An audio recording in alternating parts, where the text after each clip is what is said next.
kota Sigli dan ratu yang hilang secara gaib. Antara jejak istana yang hilang, kabut putih, dan doa yang tak sempat selesai. Di pesisir timur Aceh, terdapat sebuah kota tua bernama Sigli, tempat yang dulu menjadi pusat kekuasaan Islam awal di tanah Rencong.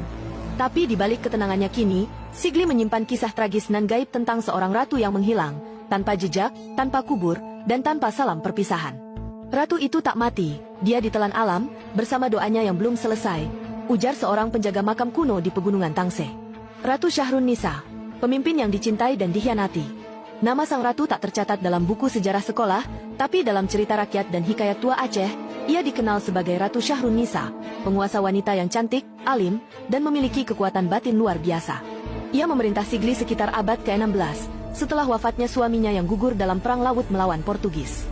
Ratu Syahrun Nisa memimpin dengan hati, mendirikan masjid, membuka ladang, dan mengajarkan ilmu kebatinan kepada para wanita bangsawan. Namun, kejayaannya menimbulkan iri.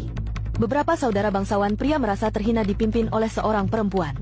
Mereka bersekongkol diam-diam dengan penjajah dan membocorkan rahasia istana ke pihak luar.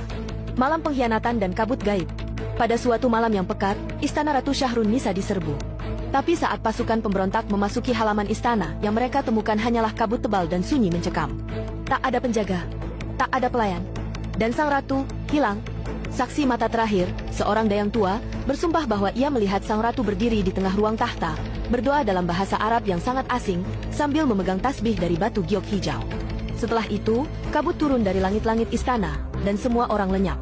Esok pagi, seluruh istana kosong. Hanya tersisa sajadah basah air mata dan aroma cendana yang menusuk dada. Jejak gaib yang masih muncul. Hingga kini, berbagai peristiwa aneh masih terjadi di kawasan tua kota Sigli. Beberapa warga mengaku mendengar suara perempuan mengaji di antara runtuhan tembok tua saat malam Jumat. Seorang petani yang tersesat di hutan Tangse pernah melihat cahaya hijau dari atas pohon dan sesosok perempuan berjubah putih duduk di batu, membaca kitab. Pendaki Gunung Gleetiong mengatakan kompas mereka berputar gila saat melewati wilayah yang dipercaya sebagai bekas taman istana ratu. Dikatakan diangkat oleh langit. Menurut beberapa ulama tua di Pidi, Ratu Syahrun Nisa tidak meninggal secara duniawi. Ia diangkat oleh langit seperti Maryam dan para wali, disembunyikan oleh alam untuk menjaga kemurnian hati para perempuan Aceh. Mereka percaya, jika Aceh kembali dilanda pengkhianatan dan kehancuran, ratu itu akan turun, bukan dengan pasukan, tapi dengan doa yang mampu memecah kejahatan.